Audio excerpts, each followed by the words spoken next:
Hello and welcome to the latest episode of the Terrace Scottish Football Podcast. I am your host Craig Fowler, back with another episode looking back at the Scottish Premiership weekend. So once again, we've split the Premiership review into more than one part. Instead of the three this week though, because there is not a game on Monday night, we're just doing the two.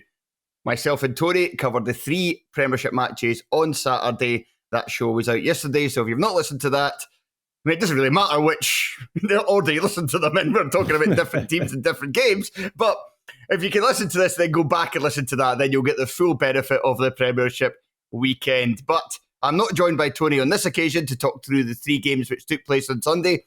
Those matches being Aberdeen 0, Celtic 2, Dundee United 2, Hearts 3, and Hibs 2, Kilmarnock 2.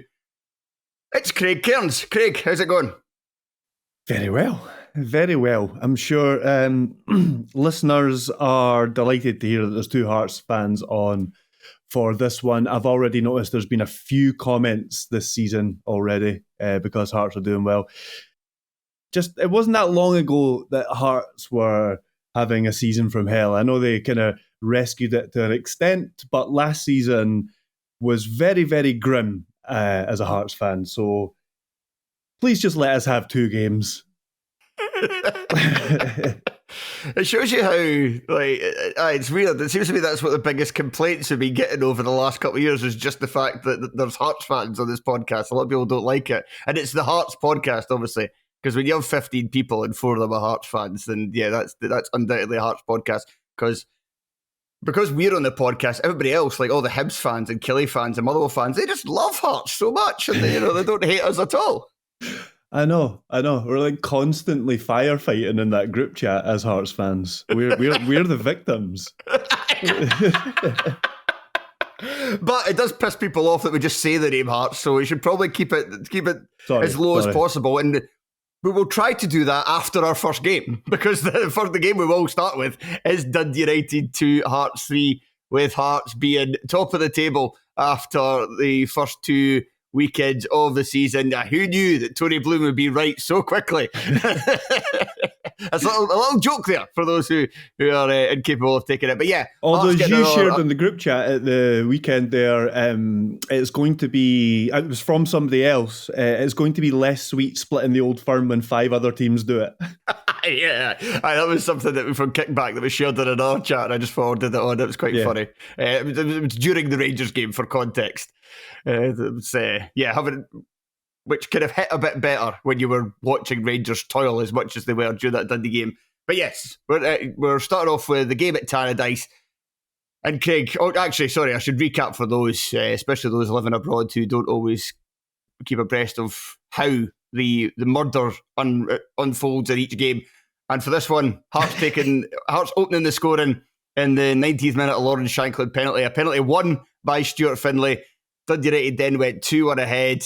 At least one error from goalkeeper Xander Clark. Maybe the first one you'd say it's an error is a little harsh. An excellent strike from Ivan Dolcic, who, it was hit with a lot of power. It was moving in the air.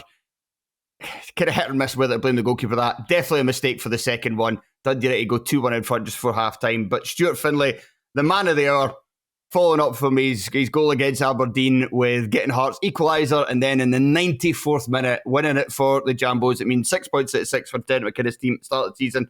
And Craig, you were at the match, I presume. Mm-hmm.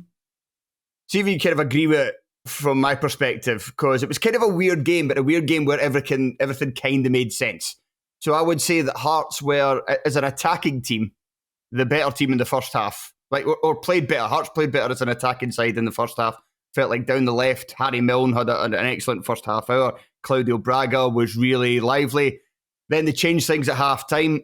I think there was aspects of the team that weren't quite working in an attacking sense, but I think it was more to give them a bit more defensive solidity, because there was many kind of wide open spaces in the 3-5-2, and then they changed to 4 at the back. Hearts as an attacking force got worse, but managed to win the second half on the back of kind of being a bit more solid defensively. But at the same time, have to point to the fact that Dundee United were a lot more livelier than I expected maybe off them in the first half, off the back of that tough European game and European trip. But in the second half, it was clear to see that their legs started to go as the game went on, and Hearts probably wouldn't have got this victory playing as they did in the second half when things got a little more disjointed if it wasn't for the fact that their hosts were clearly out on their feet. Dundee United were playing for a point when they were 2-1 up. It felt like they barely attacked at all in that second half. Understandably so. They were looking to hit on the break. They almost did take the lead again with that Savelgi effort. It wasn't far away, and Clark's dive was late. So I think if that's in the corner, that's in. I don't think Clark was getting to that. So they did threaten. They did create the one or two chances that they were looking to create. But yes, I mean it's really difficult for them between the matches that it's between and the kind of growing injury list that they have, added to the fact that they're still bedding in players as well. There's been a huge overhaul of the squad. But yes, I pretty much agree with your assessment. I actually think both teams look to attack the left-hand side in a slightly different way. Hearts look to just completely overload Dundee United on the left. I'm not sure if that was a plan from the off or whether that's just how the match unfolded, but Blair Spittle played as a left winger rather than when he lined up at the start of the game as a central midfielder. And Dundee United, I don't know if Hearts knew how Dundee United were going to line up before the game, because in the press box we weren't sure. We certainly didn't guess that Dolchek was going to play as a left wing back. But even then, if you look at the average positions, he was much more of a left winger to Miller Thompson being a right back. And Dundee United constantly looked to hit the space in behind Forrest, be that from diagonals, be that Kamara coming over to help win the ball there and then set Dolchek on his way.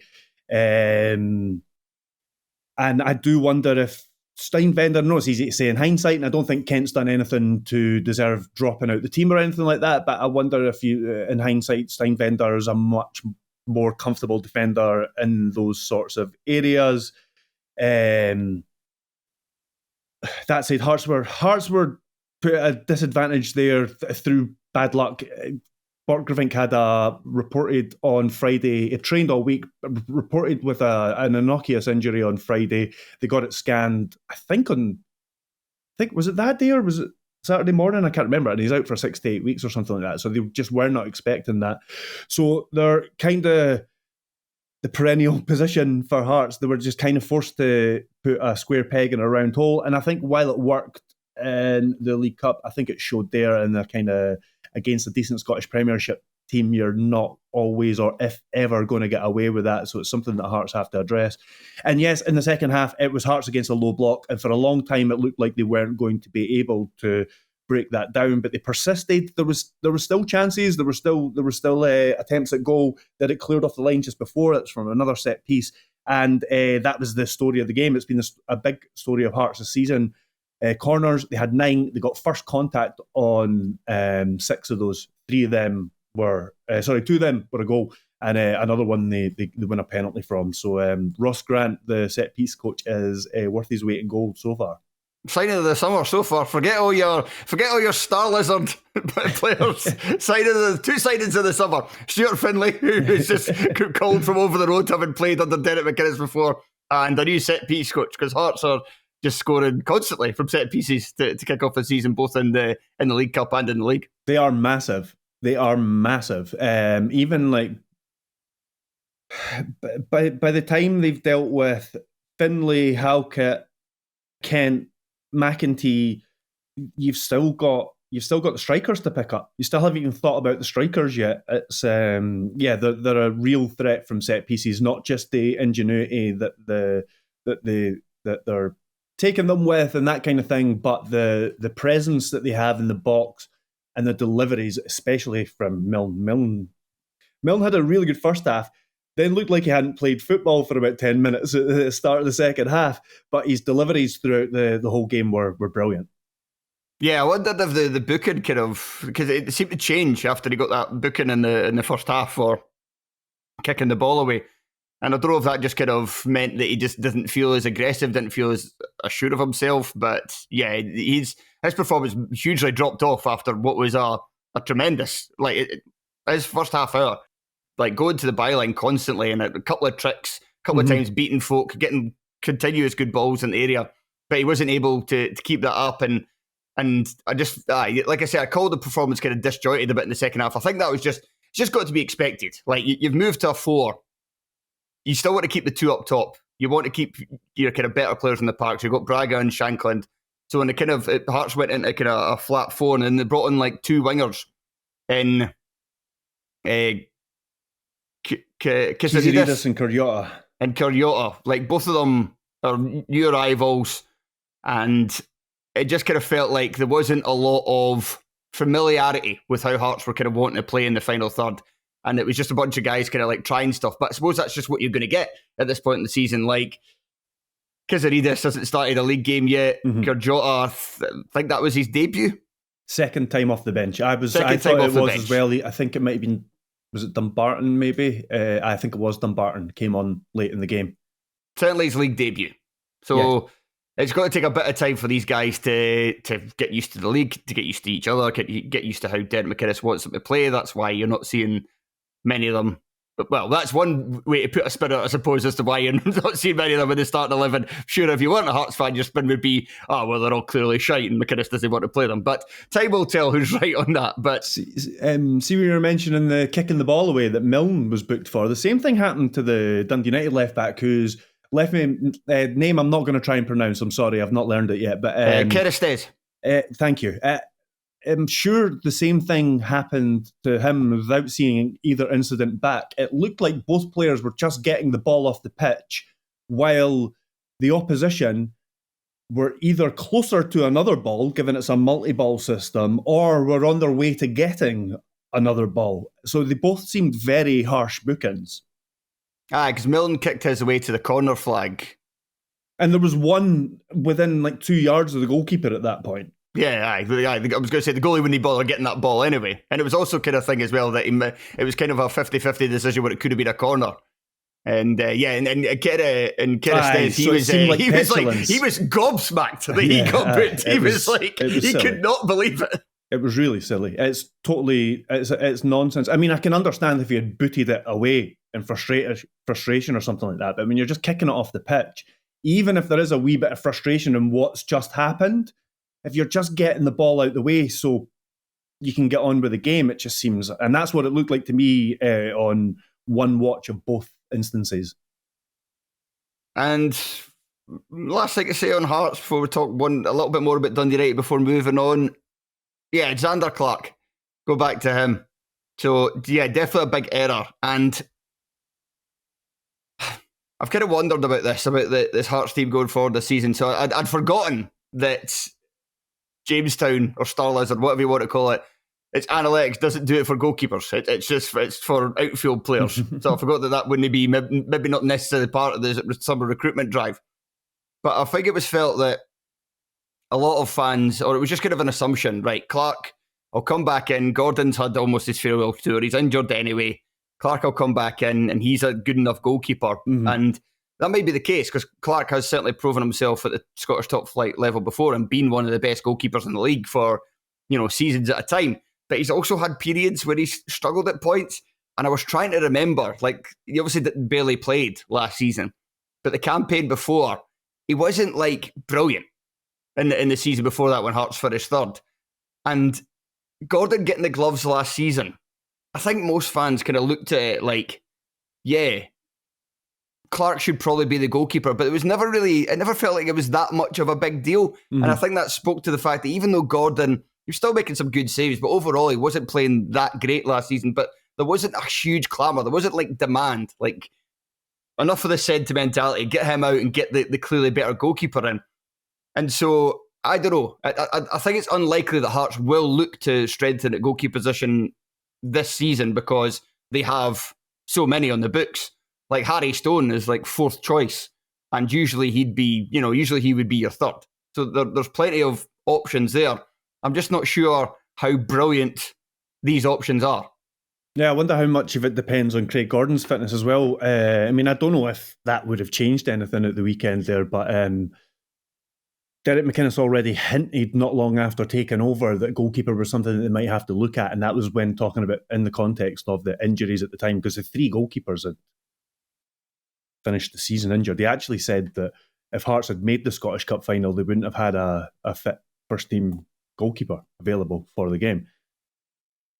So and there's been no word of Craig Gordon. I mean, it was just a sort of fleeting appearance in his testimonial. There's not been any word since then, really. It doesn't look like he's really that close to playing again. So, yes, with the window still open for a couple of weeks, you wonder whether it is something Hearts will look at, as well as a right back, which I believe they're kind of meeting today to discuss. Adam Forrester's come back from St Johnstone, wasn't registered in time enough, quickly enough to play for St Johnstone on Friday, and before he can, I'd imagine, even complete a training session, he's been recalled by Hearts.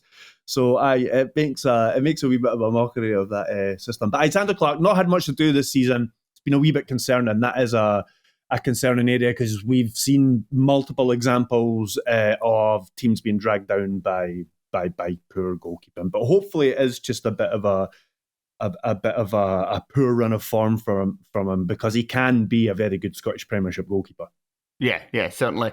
And United, before we finish, I think just the thing to say about United, we've kind of touched on at the start, like the basic, like they went for it in the first half a bit, they looked to attack Hearts. Then I think Goodwin knew that the players would just run out of steam if they try to keep playing that way, so they just try to hold on. And if you're 2-1 up at home, a Hearts team have got their tails up, a lot of confidence, a lot of new players, etc., you probably would be happy with, like, right, we're 2-1 up, at the most, let's sit back, and if we concede one goal, we'll get a point. And they very, very nearly came close to doing that, but didn't quite do it. But I kind of looked at their team and I was like, Sapsford, I thought, was quite reasonably quiet with regards to how he's performed in the other two games I've seen in him. That would be the Rapid Vienna first leg and the game against Falkirk, and I've heard he got kind of the best write-ups of their poor performances in the first round in Europe against the Luxembourg side. So I didn't think he was at his best. I also thought Kamara wasn't quite at his best either, from what I've seen from him in the only two games I've seen United this season. So, but at the same time, they came very close to getting a point in this one. Had they not been playing in Europe in midweek, it would have been very interesting to see how the second half. And it just speaks to a team that a lot of us had concerns about going into the season, because they brought in so many new bodies, and so many new bodies who had not played in Scottish football before. But so far, even though they've only got 1 point from 2 games, they look like they'll be fine. Yeah, I'll admit that I was pretty worried about them going into the season, and I am less worried now after the last two performances. And I don't think it was unwarranted to be slightly concerned. They did well with what they were last season. I mean, I think they were unashamedly sort of no-nonsense at large parts of last season. Yes. Not that I'm trying to say it's like I'm not trying to say it in a derogatory way or anything like that. It may have come across like that, but yes, with the massive amount of new players, looking at their bench against Falkirk, the injuries that they've had, that, as I've said, there kind of seems to be growing. I mean, I think Kai Fotheringham, he comes off the bench. I'm pretty sure was he not on the verge of a loan move not that long ago, if I'm not mistaken. Yeah, just lots of kids on the bench other than the players that are coming on. So, yeah, I was worried. Aye, they've got a decent manager, and I would be much more encouraged after this, because the way they've lost the game, I mean, set pieces are still a big part of football and all that kind of stuff, but the way they've lost the game, you can look at it and say, okay, they've been unlucky, or a lapse of concentration here and there's cost them, or whatever it is, rather than like a sort of structural issue in the team. So, and the fatigue factor has to be taken into account as well, as we're talking about.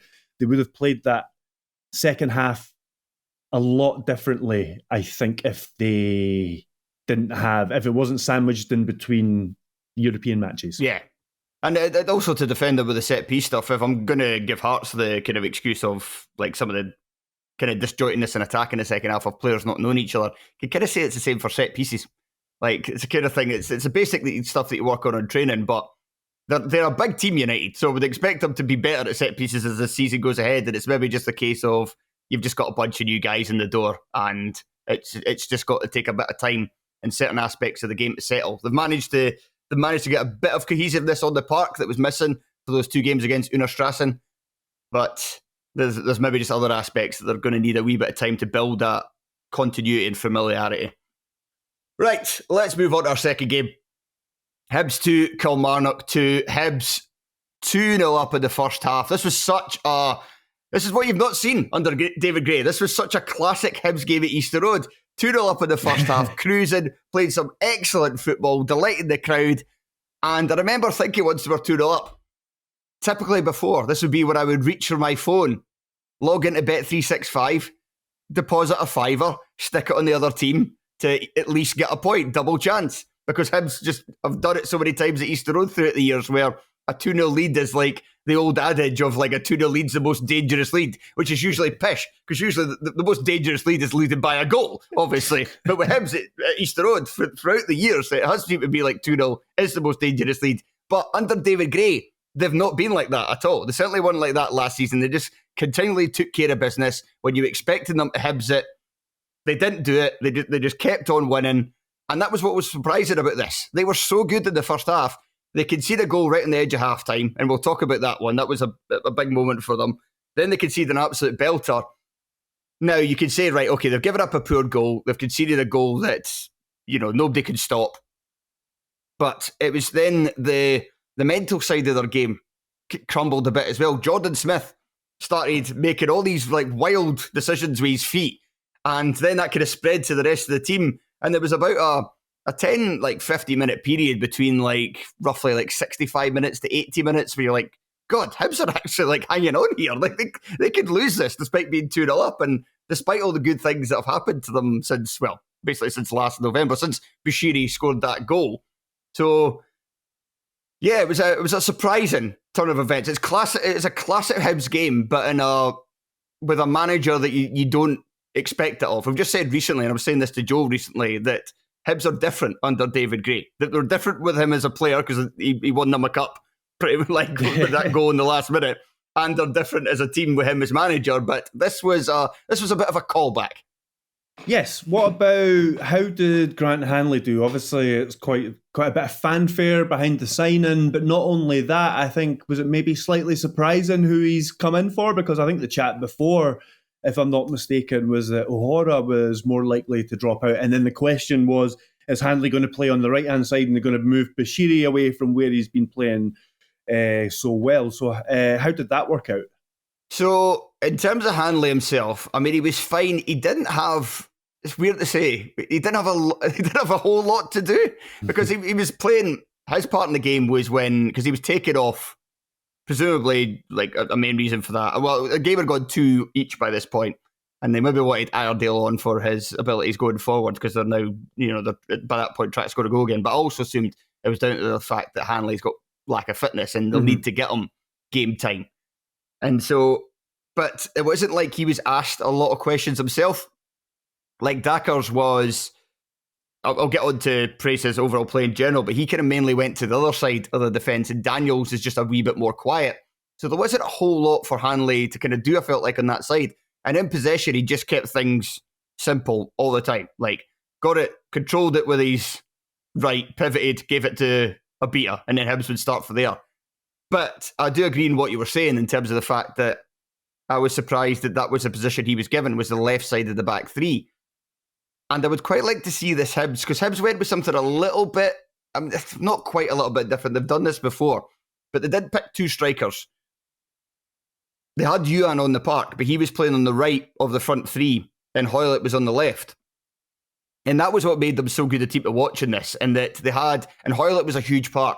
Hoylett was doing a lot of dropping in and basically acting as kind of the catalyst for a lot of Hibs what we're doing, moving into different areas around the park.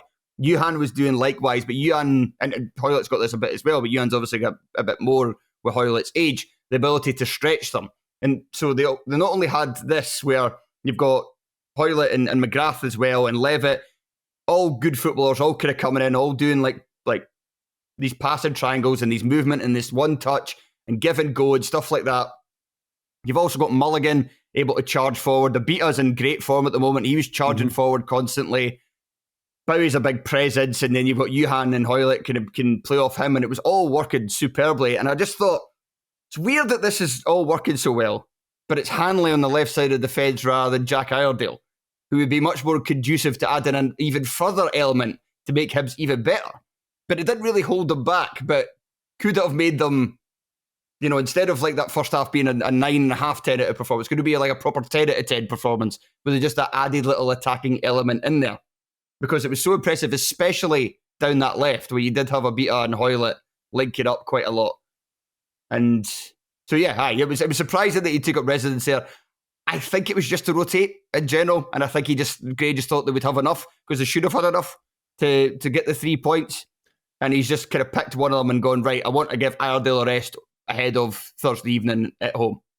No, I totally appreciate that. And as we know ourselves, it can be difficult for managers to sort of manage the kind of schedule that they're in at the moment, especially with such a, they've got such a good lead, or as we should say, a dangerous lead going into the second leg against the Partizan. So he's obviously going to have an eye on that, and that's why Boyle's dropped out, even given the form he's in and all that kind of stuff. But the goals, the first one, McGrath, talking about set pieces with Hearts, McGrath has added that to Hibs. Yeah. And not only that, the goal he scores, the goal that Bashiri scores, it's just such a, it's like such a poppy goal. I don't know how better to describe it. And it's like, it makes you think to yourself, why do you not see that more often? Why do you not just see somebody absolutely slam it into an area where somebody just has to nod it in and like basically can't miss? It just looked like such a simple goal that it was like, why don't we see this more often? It's so pleasing as well to watch, because it was just like hammered and then hammered, because it was like a bullet header as well. It was like a bullet cross then a bullet header. It was like doom, goal. You're like, oh fuck! if you're a Kelly fan or a Kelly player, just like, what the hell just happened? That's the player. There was like 3 or 4 players just standing about with the body language of what just happened. And I was like, I don't blame them. I'd feel the same. And the second goal was nice as well. Like Hoylett's pass for Yuhan is just so perfectly weighted into his path, and a nice finish. And Killy's goal. So yeah, I should probably pivot to talking about Killy now. And one final thing I just say about him, Josh Mulligan. He's he started on the right wing back role. He's played mostly in the centre, I think, since he's came to Hibs. He then moved to the centre later in the game, and he was good there as well. And probably one of the few Hibs players that didn't let the kind of infectiousness of the panic that was then going around the stadium affect him as well. He managed to keep a kind of clear head, even as things around him were kind of falling to bits. But to move on to Killy and to talk about their 2 goals. So the first one, Dackers. I sang his praises last week against Livingston. Going to do so once more. He's just such a handful, and I said last week he's not going to score many goals because he didn't. I don't think he had anything in terms of a chance against Livingston, but he had a couple here. So maybe we'll break 5 goals for this season. His career suggests that he won't, but maybe he will, because he did have a couple opportunities, and he's the one that's responsible for the goal. Well, there's 2 players responsible. There's himself and there's Rocky Bashiri. Because Bashiri, that was talking about Hibs callbacks, that was a Bashiri callback in a game and a half when he was playing very well otherwise. He gives the ball away with a poor pass. Him and Hoylett, I believe it was, kind of get their wires crossed. Then he charges out to try and do something about it. Dackers then beats him. And instead of just taking the foul, he lets Dackers run on, and then he cuts it back. And it's the finish from Polworth, who I will take the opportunity right now to sing Polworth's praises as well. Because Killy getting back into this game second half, where they were just, I thought the difference was that they were just a lot more aggressive in getting at Hibs' faces and disrupting their play. And I guess that just comes with, you're going into, they're starting off a game, you're starting it off cold, you're going up against a team with its tails up, who are feeling brilliant about themselves, had an excellent run, excellent result in Europe in midweek, and they start off the game well, they're playing good football, they're scoring goals, it's easy to go in your shell. Once Killy got back into it, they were just snapping at the tackles more, there was a lot more energy. Liam Polworth and David Watson were huge in terms of them coming back into the game, because they were just, especially that second half when they were playing well, they were everywhere in terms of their pressing and just winning the ball back in high areas. And for Dackers, I think Gennaro Daniels is probably his best partner, because it's just 2 guys that are a bit big and awkward, and that kind of works quite well as a kind of, Bash Brothers type pairing, but he's not the same player as Dackers. I'm still not sold on him. he's definitely more of a goal threat. But you can see for this game, he's also definitely a bit greedier. Like there was a couple of opportunities where he should have played in teammates and he went it alone. It was definitely the wrong thing to do. Watson but killing it back with at it with Dackers, and then Ben Brannan's goal. What can you say? It was an absolute screamer. I mean, you heard people talking about it. You know, sometimes you like hear that and you're like, I've seen that goal loads. But no, this one was. You just don't see that kind of finish, that sort of up and under sort of finish that often. And the loop on it, it's just absolutely brilliant. Stuart Kettlewell, a few weeks ago when he scored, I think he scored a double. And then Stuart Kettlewell said something along the lines of, yeah, but it's my job to put my arm around him and say, but he did nothing else in the game or something like that. And I think he was like making the point of like, keep his feet on the ground and that kind of thing. But after this game, when the goal was brought up, he said not only just that, but he was brilliant. So he praised his all-round display as well. And yeah, he looks like, and he said something about him being out of position as well. Now, excuse my ignorance, you did the legwork on this game, and I haven't seen it. He's right-footed. That's why he's a right wing back as opposed to a left wing back. Right. So I wasn't entirely sure if he just meant a wing back playing on the other side or not, but. I think Kettlewell also said it's a better goal than anyone I've ever scored with my shin or something like that as well. So he was still trying to bring him down a peg at the same time as well. But he's thriving. Whatever Kettlewell's doing, the young lad is thriving under him. Yeah, and also one other thing I praised Polworth and Watson for being more aggressive. I felt that the defence were quite aggressive as well in the second half, and they were aggressive all game in terms of just leaving a bit on Kieran Bowie and just making him feel like the battle that he was in. And Bowie wasn't the best of games for Bowie, but he still had moments where he looked threatening and he still helped be that focal point for Hibs that kind of enabled the other players around him to do their stuff. But you could tell he was certainly put off by some of the antics. It feels like when you use the term antics, it sounds like you're a bitter Hibs fan, which obviously I am not. But it's just smart play. Just if you can get away with it, just kind of leaving one on, just leaving your foot in a little bit, making him, standing on his feet, just annoying him, making sure that he doesn't get it all his own way. That's kind of what you have to do with kind of bigger strikers, and I felt they handled that well. I've not seen a huge amount. I know it's only a couple of matches. I did see the first game, but I didn't see this one. But from what I can tell, Kilmarnock don't seem to be getting cut open a whole lot. They seem to be fairly defensively sound. And as we've said, the front two looks like it's got something about it, even if the case you're making one more so than the other. But yeah, they seem to be, I know they did get cut open for Yuan's goal, but the goals they conceded against Livingston, one of them's, as we've discussed then, a contentious penalty that gets Livingston a sniff to even get back into the game, and then they have to defend the rest of the game with 10 men, which is partially responsible for why they didn't see the game out. Yeah. So they are looking like they're fairly well organised under Kettlewell. Yeah, and then that's despite the fact that they've got quite a few injuries along the back line as well, and even lost Brad Lyons to this one at the last minute because his partner went into labour. The Stanger from last week as well, so... Yeah, of course, he was suspended, and yeah, there's a couple of injury issues as well, so they've managed to do it. There was, I believe, a debutant as well, Ethan Lake Schilt-Brown. I noticed that. It came up just brown, I think, on the graphic before the highlights started, and then saw the back of his shirt and I was like, no, that says something else. 20-year-old Canadian who was on loan, I believe, last season. He's been out for Kelly have had him for a bit, but he's been out for a couple of loan spells so far. Okay. And now he had a chance in the first team, but he was fine. He was fine. I don't think he got better as the game went on, I would say, which kind of makes sense as well, especially when your team starts to improve around you. Right, let's go into our final game. The live game on Sky Sports on Sunday early afternoon. Aberdeen 0, Celtic 2. Goals from Negrian, is that what we're going with? For Celtic's new man, centre I think midfielder. It was Nygren, I heard them Nygren, saying the that's other it, day. yeah. Nygren? I think it's Nygren. And Rio Hatate with an excellent finish to basically kill the game off midway through the second half. And Craig, this was one that we both managed to catch.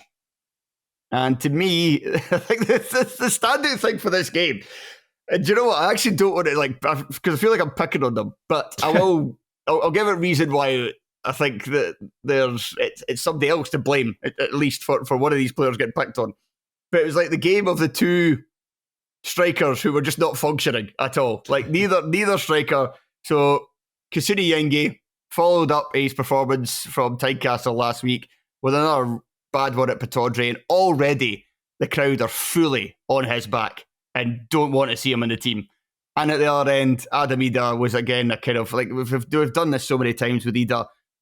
It's the kind of performance that makes you kind of like tear your hair out and be like, you can have games where you can like pin defenders and you can use your size and you can hold it up effectively and link play with your fellow Celtic players. You just don't see it often enough. And this certainly wasn't one of those games where you saw it very often. But Yenge was the headline because it's just, again, for the second game in a row, it's hard to fully judge this Aberdonian performance because it just all kind of fails around the focal point of their attack. He's actually stopping them from having shots on goal now as well. Not only is he not contributing himself, he's blocking his opponent's shots. So yeah, I don't know if you could. Do you get like negative XG for that or whatever? He has not made a good start, and I'm sure the guy's got some ability. I don't think you get to where he is in football without having some sort of ability. And Aberdeen have clearly seen something, but when a striker has this kind of start, and your own fans are already on your back, when he tried to do that turn and keep the ball in and the ball just went out for a goal kick, that's when they sort of turned in that match. Yeah. That can be quite difficult for some players to come back from. So you do worry about them. But that said, Aberdeen's issues are much deeper than that. Oh, in fact, related to that, it is slightly disappointing from an Aberdeen perspective because with a better focal point to the attack, they've got a really handy a really handy three in behind. And I thought they were perfect for this game as well because they're all guys like Milanovic, Keskiren. We know he can run. Milanovic looks the same. Even let's go for this. Auschich. It's just vowels. It's just fucking vowels. Foreign subsidised vowels. That's what it makes me think of when I hear it. We'll finally get the hang of his name as the season goes on, but I think I'll put it back at because I had Auchichi at the start of the season when I put it into a Google pronunciation. I think that's closer to it. That's it. I've done the same earlier on. It came out with Aushish, so it's apparently only 2 syllables instead of 3. So who knows? But anyway, he's the type of player as well. Is that he's a number 10 in the creative type, but he's also he's got a good bit of mobility about him. So it was a good triumvirate to have behind that central striker. If your central striker could either do one of contributing to that kind of hard running and getting in behind, or could be that focal point who could hold it up and kind of play passes around play flicks around the corner or passes around the corner or get these guys in behind. Unfortunately, it just kept breaking down every time there was like a hint of, most of the times it broke down when there was a hint of threat from Aberdeen, which may not have happened if they had a Kevin Nisbet there, for instance. And also the centre midfield looks like an issue. I think it was Michael Stewart made a good point about Sivert Nielsen being Thielen's guy and Graham Shinnie being the captain, and maybe having to make a tough decision between those two because it was mentioned. It was something that came up last season about their suitability of playing alongside each other, and there was a solution at one point when Shinnie went to left back, but he started the season at left back and then didn't do too well against Hearts, so he was brought back into the centre midfield, which in theory it seems sound, but again, is he compatible with Sivert Nielsen when you're leaving guys like Palaversa, who did well last season, and Paul Vada, who's looked pretty good when he's come on as well. And the defence, I was delighted when I saw Aberdeen's defence on Monday night last week for the Hearts game. I'll admit that I haven't seen Jensen week in, week out, but whenever I've seen him, he hasn't been good. Again, I'm sure he's got something, but I was happy to see him playing against Hearts.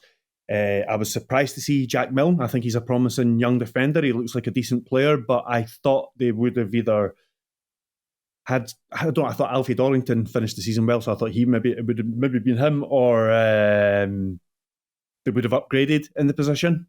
Jack Milne's really tall. It could have been that, the Hearts' height that they have in their side. And Shinnie at left back, I was happy to see that as well. So Aberdeen are a few players short, and it's a bit strange that they've not done a bit more business. Well, to be fair to their defence, they're missing 3. They're probably missing 3 of their starting back line. Like for the game for this one, so Shinnie went, as you said, Shinnie went in midfield. So Nicky Devlin started at left back, which is not ideal either. No. But they do have the summer signing that came in from Schalke, who, if you were guessed so far from the way that the team's kind of been set up in the first 2 games, it seems like the idea is for him to come in once he's fit and to be the starting left back. But he's not going to, I think he's not going to be back for the rest of this month at the very least.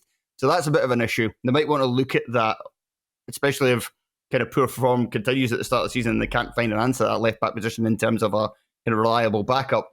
And to be fair for this one, I think the idea is for Tobers and Noster to be their starting centre-back pairing, and both of them were out, so it was Dorrington and Milne. Tobers, you're right, I was surprised it was Milne instead of Dorrington for the Hearts game. Aye, and I just... There seems to be a wee bit of a bad atmosphere brewing at Aberdeen at the moment. There's a more criticism of the manager than I've seen since he's come in the door, and the Aberdeen fans do deserve a lot of credit, but there's been a lot of patience with Tilleen. They're on a shocking run. They're on a really poor run. Not just immediately. Except for the elephant in the room, which is the Scottish Cup final victory. And that's it, though. That buys you a lot of time. Even then, it wasn't over 90 minutes. They didn't win the semi-final over 90 minutes either. And I'm not trying to downplay the significance of winning a Scottish Cup. I'm not trying to do anything along those lines. A Scottish Cup win is impressive as impressive as the next Scottish Cup win. It's more that the larger form book, if you look across it, they've won. The last time they won a game over 90 minutes was in April, and that I can't remember. There wasn't that many before that either, as well. So they're on a really, really poor run of results, Scottish Cup victory aside, and it feels like now, because they're not scored a goal yet.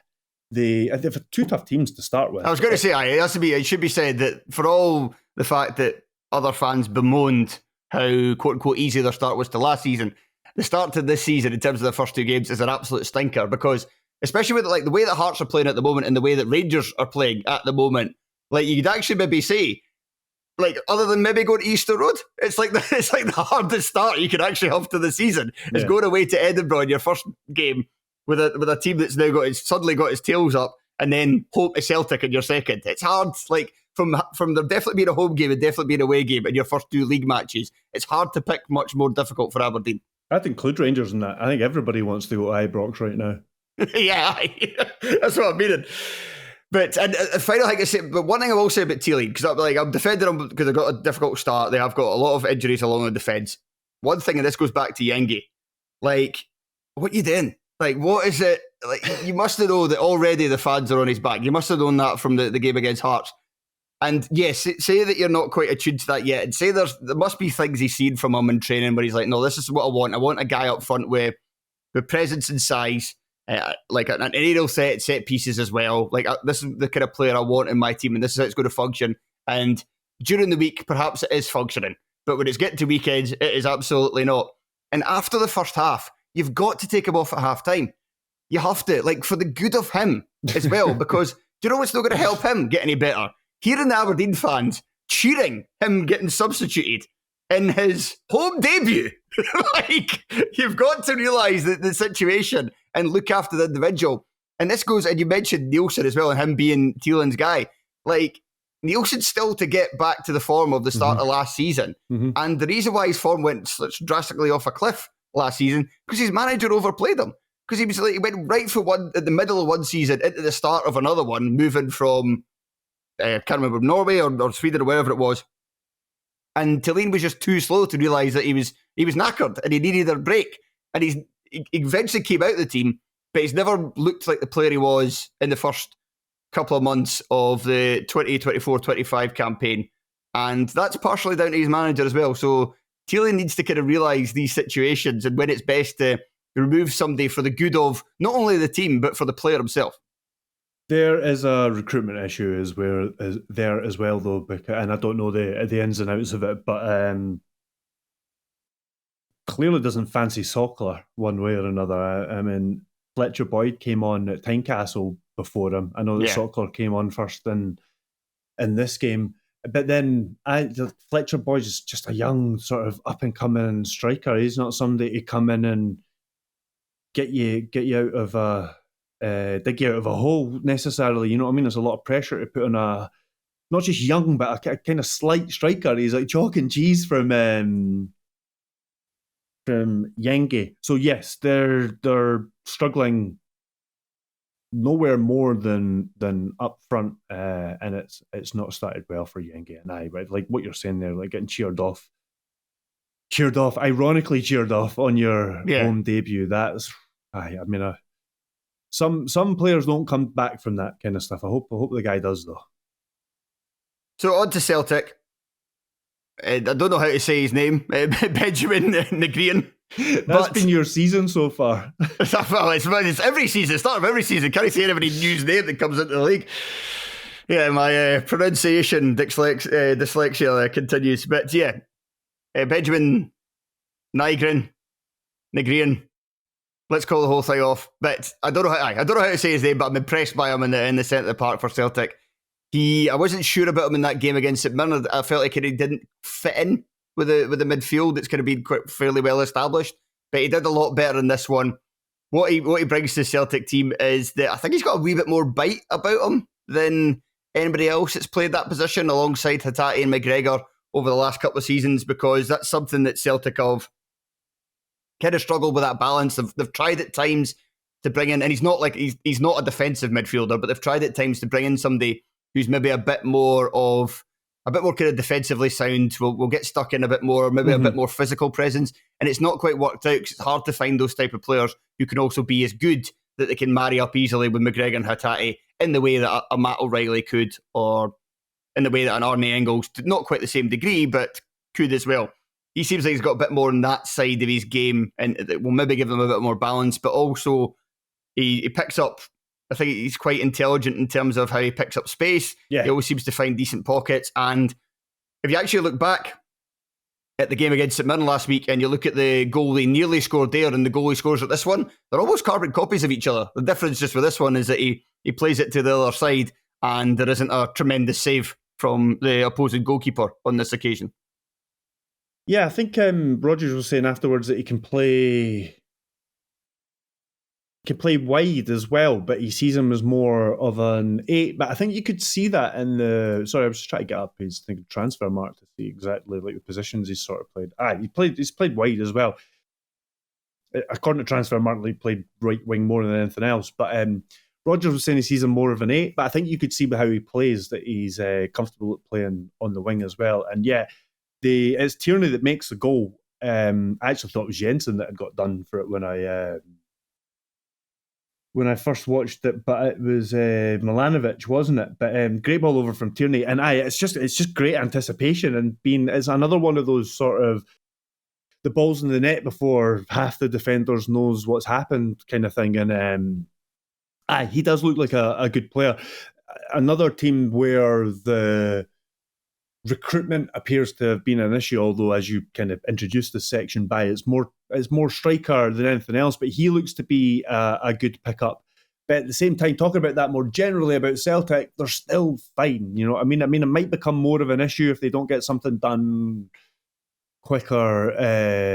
But they've already won the league already, so Europe. I know exactly. Other than Tony Bloom's juggernaut, maybe cause them to have a bit of sweat a little bit. But other than that, in all seriousness, it's already 2 games. They're already 4 points out of the Rangers. Paddy Power have already paid out, and understandably so. I haven't conceded a goal, but they could be. So Rangers postpone their match for the playoff.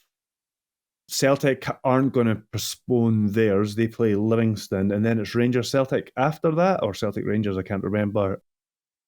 So that means in a few weeks' time... It could be a 10-point gap. Could be 10 points, yeah. So maybe that's what they were taking into consideration, or maybe they were just doing a marketing ploy. Once again, as Ewan pointed out, it gets earlier and earlier every year, that shtick. The Paddy Power thing, that's... to be fair, it was Gary that said it gets earlier and earlier every year. But to be fair, I'm fairly certain that Paddy Power paid out when Steven Gerrard's Rangers drew at Pittodrie on the opening day of the season. So it has come earlier before. And in terms of, the Irish bookmaker doing that publicity stunt. But they did it with Stoke, and they stayed up. Was it Stoke? I can't remember how many matches in, but they paid that out on Stoke going down the first time they were in not the first time. Well, they wouldn't mean the first time they were in the Premier League, but not the top flight, obviously. But I can't remember exactly when that was. But going back to Negrean, he's shown that in this game he deserves a start, but it is interesting that he's playing instead of Arne Engels, because we did feel last season when Engels was struggling to get up to speed a little bit, that he was getting a game because of the fact he cost £11 million.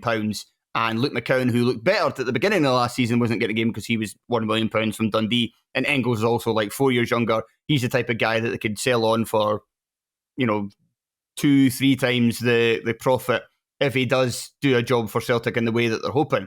That wasn't quite the case last season, but he did get better as the campaign went along. And he's not started either of the first 2 league games.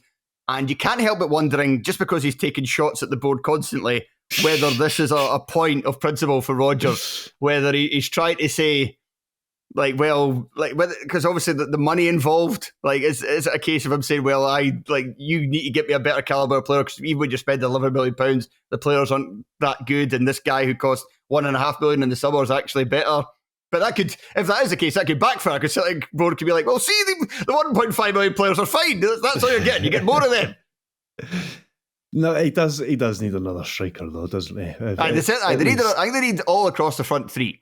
Because now I thought that James Forrest looked better when he came on against St Mirren, and he looked better in this one than Yang. I think that Forrest, in the final third, his abilities to get assists and goals is certainly diminished from the player he was 3, 4, 5 years ago.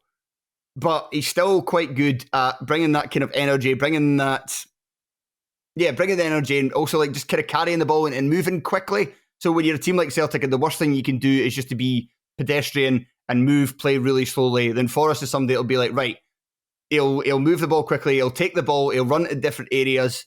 This sounds very much like down with faint praise when I'm talking about winger who doesn't really score or assist much anymore. But even that ability to get teams on the back foot, to get your team further up the park, to open up to be constantly on the move, so that you're opening up different angles and different passing lanes, so that then your teammates can operate from that. I felt like he was a bonus, certainly a bonus to Celtic in this game, even though they should be looking to improve there.